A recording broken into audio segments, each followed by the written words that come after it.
Welcome to InspireHER on the Achievement Channel, Nigeria's first and only 100% motivational TV station, broadcasting from the School of Eloquence right here in Ikoyi, Lagos.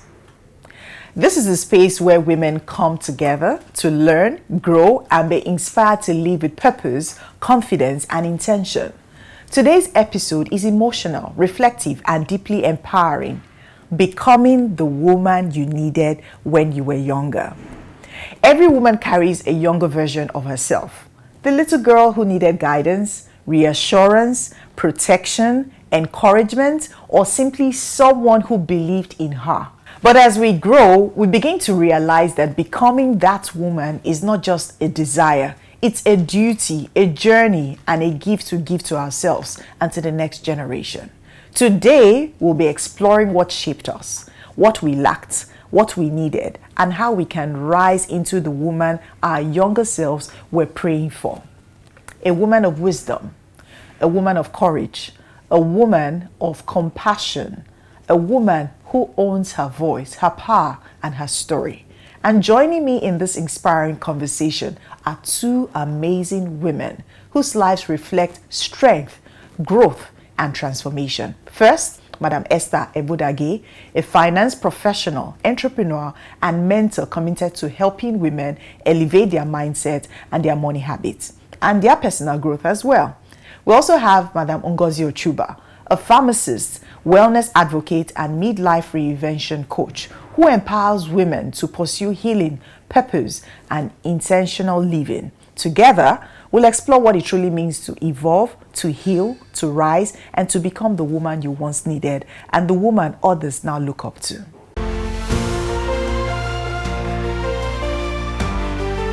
We've all had experiences of women who share their stories of not getting the right encouragement and support when growing up. And today we're having that conversation of becoming the woman you needed when you were younger. I have in the studio with me Madam Esther as well as Madam Ngozi. Good morning. Good morning, Onome. How are you doing? I'm very well. How are you? I'm well, thank you. Good to see you today. Same here. Madam Esther is all on jeans today. I don't know what's happening. She's giving us the Gen Z vibe. And you, I don't know if it's the Arabian vibe, but there's something happening today. I don't know what it is. It's a bad feel. We'll find out as we move on. All right. So let's start from the very beginning. Becoming the woman you needed when you were younger. Did you get the right support when you were much younger? Let's start with you. Thank you, Onome. Becoming the woman I needed when I was much younger. If I got the right support, I wouldn't say I got all the support I wanted. And I guess because my mom, she gave her best. You only give what you have. And being the kind of woman she was, and the kind of exposure she had, she couldn't have given much more than what she gave. She tried her best. My mom was a very hardworking woman. I saw her working tirelessly, raising 8 children, never complaining, made sure the family was okay, financially. If you had any issues, you approached her. If it was something that she could solve, she solved it immediately. She was doing all that, but all the same, something was missing. The deep conversations were not there.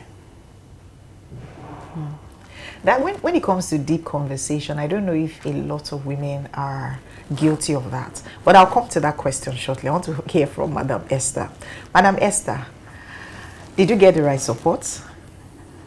Well, I would say I got all the support I needed completely.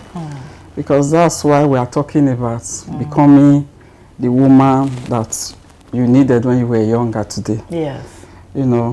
I would say when I was younger, I needed a woman who saw me. Not just my potential, but my pain.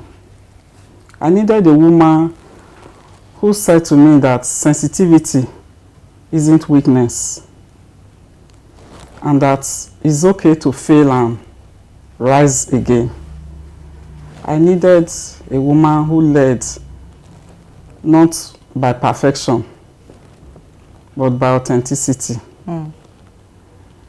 I needed a woman who told me that my voice matters, even when it shakes.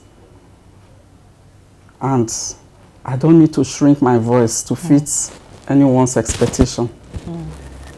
I needed a woman who told me that strength and softness can coexist. And in a long time, I looked for that woman in others. But today, as I've grown, I've learned to become her. I like that. Today, I speak with confidence. I lead with empathy. And I lift others as I rise.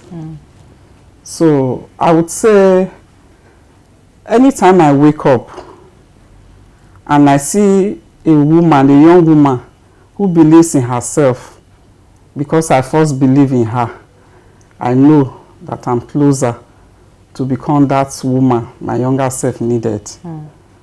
Okay. So, all right, Madam Ngozi, you know, when Madam Esther was talking now, she talked about the challenges and how she's become that woman or becoming that woman, right? Are you becoming that woman presently?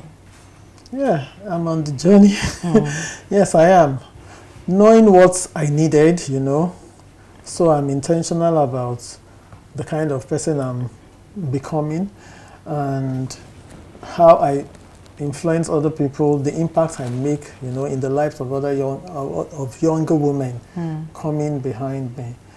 So, and even for myself, those things I couldn't do those days because I didn't get the kind of encouragement I wanted. I wasn't led, you know, the way I should have been led. Because even, funny enough, when I was much younger, the self-awareness was not really there.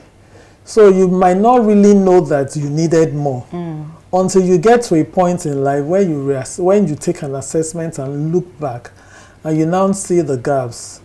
You now begin to realize that there were things that should be there that were never really there, and probably your outcome would have been different if you had those things. So you look back and you see those gaps, and now you want to fill those gaps, especially in your own life and also in the life of younger women, people coming behind you. So I would say I'm still on the journey, but I'm a lot better than where I started. Interesting. You talked about your mom not being able to give what she doesn't have, right? And I think a lot of women are guilty of that. And even me sitting down here, I think I'm also guilty of that. So that's why I'm taking this question. Why do you think a lot of women are afraid to say certain things to their children or their daughters? Let's take it from that angle. Is it as a result of fear? Is it as a result of experiences? What's the issue? Okay, like I said earlier, I'll say my mom is a very kind person, a very hardworking woman, but I never really heard her complain. So I'm sure she had her struggles. She had things bothering her, but it wasn't being voiced out. She wasn't talking about it. So that means what I saw was a strong woman who mentored strength, resilience, and silence. So you don't talk about, as if there were some things you shouldn't talk about. Like a taboo. Like a taboo. You got the word. So I think that is the culture. Some things shouldn't even be said. So how do I start talking about sex to a girl that is just 14, 15? How do I talk about relationships? How do I talk about the body changes? How do I talk about the emotions? How do I talk about failure? I mean, do I send you to school and you come back and say you rather not be in school, that you want to be a musician? So there are some things that were not said, not because those things were not there. So that was why I said I needed somebody that would have had those deep conversations with me. At a point, it looked like it was the normal thing, you know. But looking back, I saw that it was a big problem. I think most mothers are uncomfortable bringing up those conversations, and it's just not okay because that actually affects the child growing up. Like in my mom's case, it affected me in that she modeled silence. So, you know, I realized that I wasn't speaking up.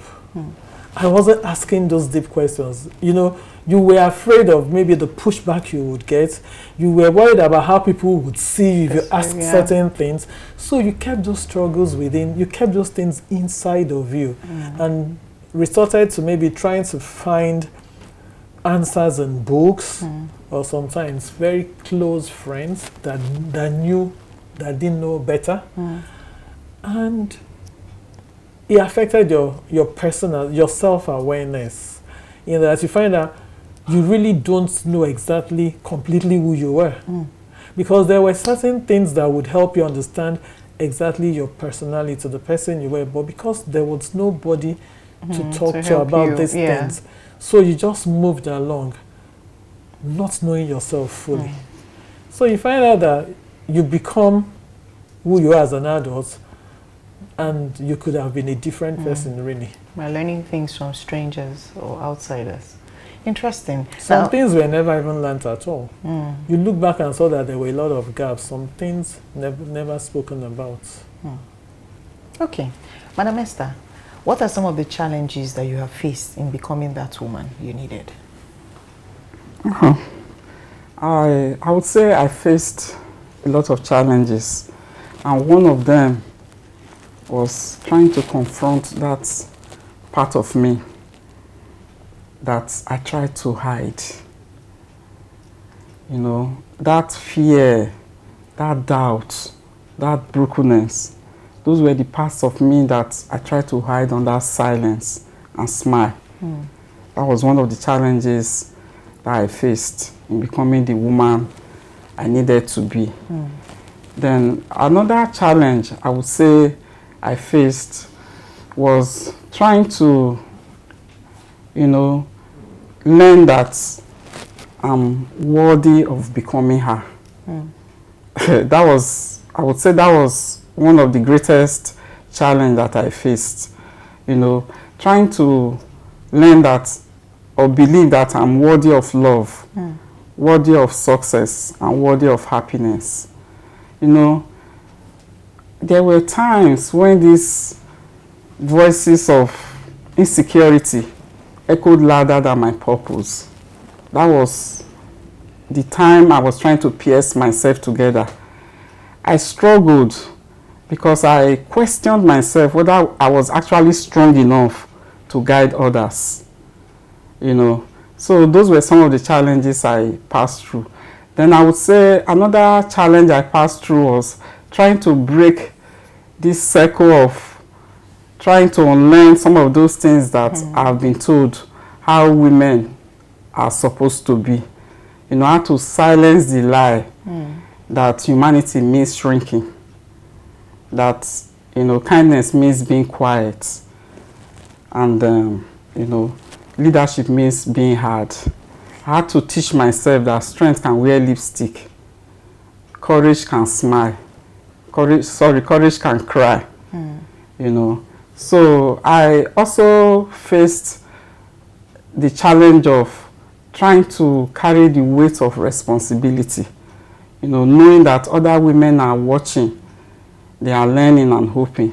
So sometimes I feel this pressure to have it all put together. But I remind myself that authenticity is more powerful than perfection, you know. So those were generally the challenges that I faced, trying to be the woman I needed. But I'm happy today because the woman I needed now lives in me. She's no longer far from me. You know, anytime I speak truth to a space where there is silence, or when I mentor a young woman, then I know that I'm becoming that woman that my younger self prayed for. So that's what I'd say on that. Okay. All right. Madam Ngozi, what advice or support do you think your younger self would have needed? I needed somebody that would help me discover, you know, who I was. Somebody that will ask me, how do you feel? What do you really want? Not just, you know, following the laid down standards or the norms in quotes, the way things were done, not just getting into marriage because it was time to get married. Not just going to study a particular course in school because everybody was doing it. Because that was what everybody was doing, and that was what your parents thought you should do, and not exactly what you really want. The questions that will make you look inwards and discover who you really are, what you really want. So those were the things that I didn't really get, and those are the things I think we should ask young girls now. You should let young girls speak. You don't shut them up. You should ask them how they feel. You should help them understand who they are becoming. You should ask them what their values are. You should encourage them to look into their future and see the kind of woman they would want to be. So that they are working with, they are working with a vision. They see their end, so they're working backwards. Not just flowing with what happens, So they need to be more intentional.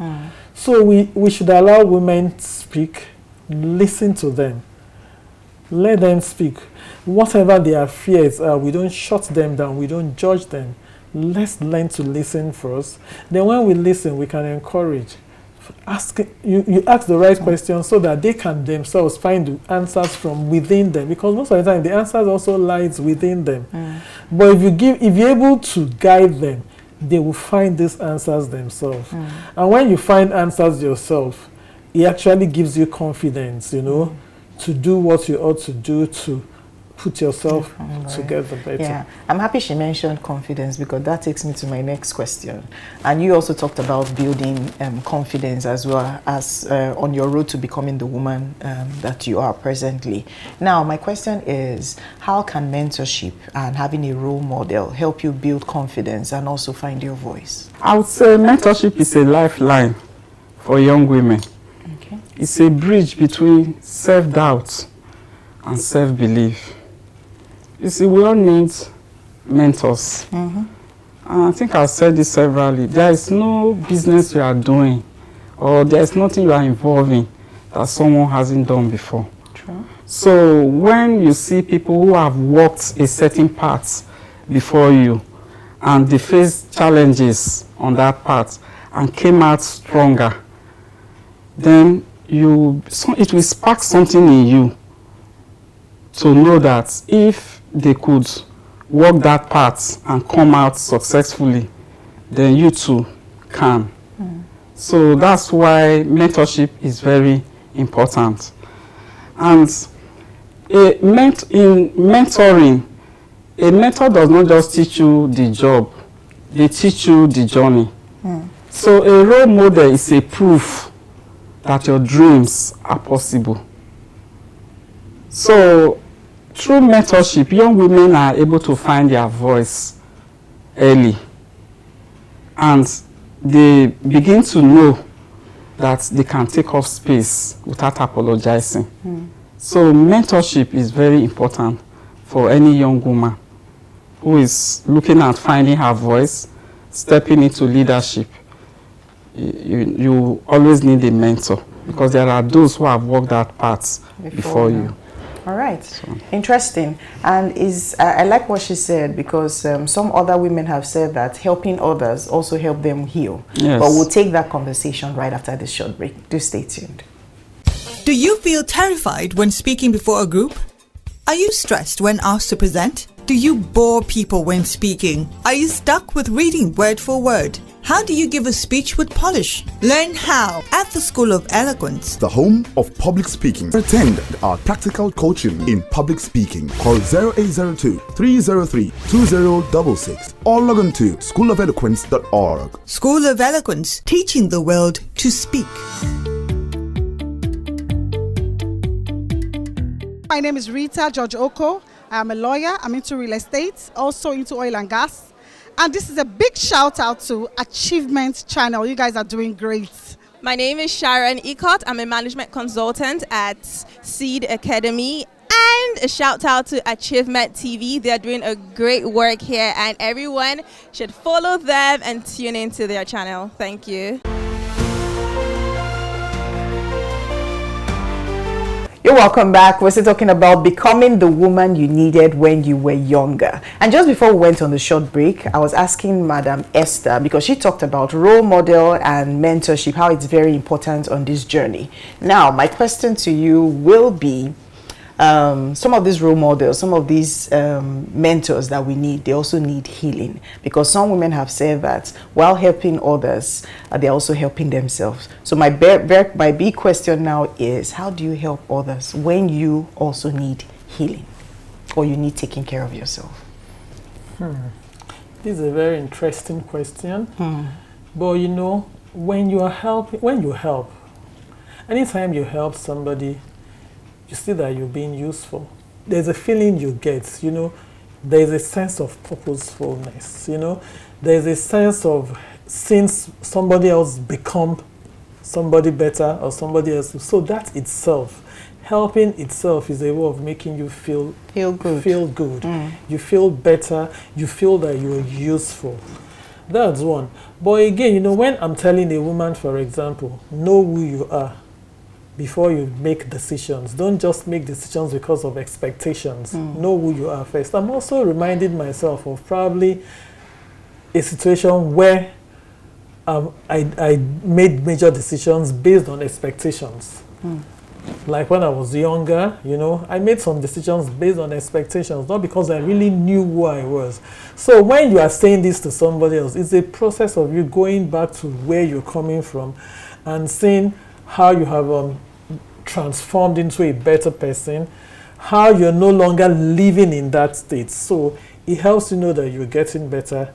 The more you're telling somebody, the more you're mentoring others, it's helping you heal yourself. When I ask somebody, speak up, say your mind, don't be silent, I'm also coming from that place. So a mentor, actually, when you mentor, the things you tell your mentee also speaks to you. So it reinforces maybe your journey as well. So by the time I'm telling somebody, you don't need to be silent, you should be able, your voice should be heard, I'm also telling myself that I should also speak up, no matter, you know, the situation it is. Because sometimes, even as an adult, or even as somebody that has gone through, sometimes certain things happen and you find out that you may be shaked up a bit. So by the time you are mentoring others, it's a way of also reinforcing some things to you again. Okay. All right, Madam Esther. Well said, Ngozi. I'll just add that, you know, helping others heal is not about strength, really. It's about courage. You know, but one thing is important. You cannot give from an empty cup. You can't pour from an empty cup. So you have to be full, you know, before you can give. So we need to understand that helping others heal is a good thing, it's beautiful, it's a beautiful cycle, but you must create a balance. You must first of all take care of yourself. You must ensure that you are whole. Self-love is not selfish, it's sacred. You know, so you must learn to have a limit and know when to reflect, rest, and refill. You see, helping others heal is by supporting them, listening to them, you know, showing compassion, empathy, you know, staying beside them and holding space for their healing. But you must take care of yourself first. Because the woman you needed when you were younger is inside of you. She's telling you to protect her, to love her, and to give from a heart that is whole and not hollow. So you must ensure that while giving and helping others heal, you must make sure that you take care of yourself also. So that's what I'll say on that. All right, Madam Esther. So what does leaving a legacy of empowerment, what does it look like in your home? What does it look like in your career? What does it look like in your community? So I would say leaving a legacy of empowerment means planting a seed of courage that will grow long after you have gone. You know, it's showing your children, your co-workers, your community, that strength and softness can coexist. In your family, it's teaching love that builds confidence. And in your career, it's lifting others as you climb. And in your community, it's teaching courage that will eventually become a change. So living a life of empowerment is not built in grand moments. It's woven, you know, and you live it out by the act of grace. And it's a saying that because I lived, then you too can live. So that's what it takes to build a legacy of empowerment. All right. Madam Ngozi, how can we create safe spaces for women to grow, make mistakes, and don't feel judged? Okay. You know, a lot of time women are going through so much, but they are afraid of even speaking up, just like you've said. Because sometimes the judgment they see, it's sharp. People judge them. Why did you do this? Why you could have done it another way? Yeah, sometimes you don't even have to speak. With their eyes, you know you're already being judged. Yes. Even, you know, so first we have to admit that we all make mistakes, that nobody is perfect. Yeah. So if we encourage women to come close, because we also have our weaknesses, we also have gone through your journey, that it is not alien to you. You are not the only one that has made mistakes. You're not the only one who's messed up. Then it's easier, you know, to create spaces where they can come to open up and learn from or get strength or encouragement. So having all these things in mind, know that we have a journey, we are coming from somewhere, we've made our mistakes. So creating safe spaces will require three major things. One, non-judgmental listening. Like I've said before, we should be able to listen. You know, when I say listen, let the person speak. Be open-minded. You're not listening because you want to give solutions. You're not listening because you want to judge. You are listening because you want to hear the person. You want to understand deeply what the person has to say. So you let the person speak. You don't judge. You let the person speak. Instead, you can ask questions. Instead of wanting to judge, you can ask certain questions that will make the person actually open up the more and say all they have inside of them. Like I said when we started, questions about how do you feel, what do you really want, how do you want, what are the things you're looking at. Ask the right questions that will help the person open up. Then also let the person understand that everyone has made a mistake, that you are free to, that it's okay that you've messed up. It's okay. It's valid. Your situation, your desires, you know, your desires are valid. Your fears are valid. You know, let them understand that these things happen to everybody. It's not just them. Yeah. Then help them also find solutions. Don't be the solution provider. Don't come to the rescue. Help them find the solutions themselves by also asking them questions. What do you want? What do you think the solution should be? How do you think this should be handled? Those kind of questions that help them find. Most of the time, the solutions are also with them, so that when you help them find the solution looks real. You know, the solution speaks to them because it's coming from them, not just you dishing out, go and do it this way, go and do it that way. Give them the opportunity to also look inwards and understand their problems and see that the solutions is within them. So that is one way you can create safe spaces so that people can come closer and open up, especially when they understand that they're not going to be judged. All right, Madam Esther. Because I said it, just to add one or two things, I would say becoming the woman you needed when you were younger is all about creating that enabling space that empowering space, that safe space where younger women can come and share their struggles, knowing that they will not be judged. You see, when people know that they can come around, share their challenges, and they will get your support, they will always feel comfortable to come. Those were the opportunities that we didn't have when we were younger. So if we let these young women know that it is okay to fail, and mistake doesn't mean failures. When you fall, you rise again. There are lessons. They will feel free, feel comfortable to speak to us.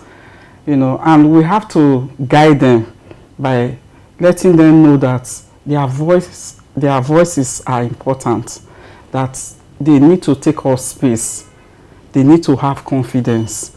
So when we create that enabling space where these women can come and learn from us, and we guide them properly, then they will always be free, to come around.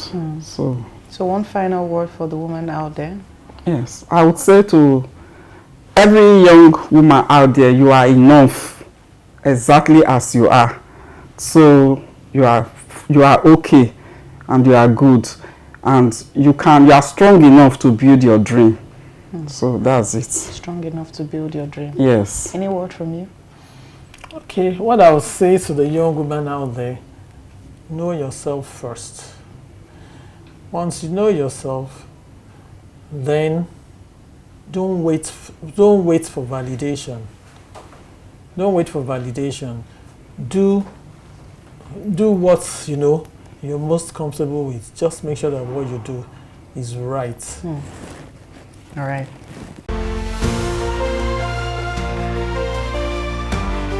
What a deeply moving and empowering conversation this has been.